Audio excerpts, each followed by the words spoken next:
ભુજ નગરપાલિકા દ્વારા આજે મહાન સ્વાતંત્ર્ય સેનાની અને ક્રાંતિવીર વીર સાવરકરની જન્મજયંતિ ઉજવવામાં આવી હતી।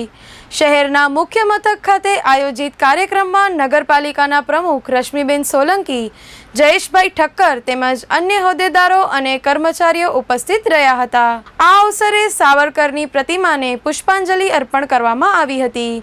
કાર્યક્રમ દરમિયાન વક્તાઓએ વીર સાવરકરના જીવન અને તેમની દેશ સેવાને યાદ કરતા જણાવ્યું હતું કે તેમણે આપેલા ત્યાગ અને બલિદાનના લીધે આજનું સ્વતંત્ર ભારત શક્ય બન્યું છે। ભુજ નગરપાલિકા દ્વારા દર વર્ષે નિયમિત રીતે આ જન્મજયંતિ ઉજવવામાં આવે છે અને આ વર્ષે પણ ઉલ્લાસભેર કાર્યક્રમ યોજવામાં આવ્યો હતો।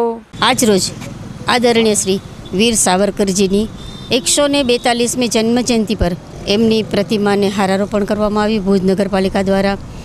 એ હિન્દુ મહાસભાના સ્થાપક હતા અને એમની જે કાર્ય કરવાની જે પદ્ધતિ હતી એના કામથી પણ લોકો આજે એમને યાદ કરે છે અને આજે એમની જન્મજયંતિ પર અમે ભાજપના સૌ હોદ્દેદારો એમને સતત નમન કરીએ છીએ।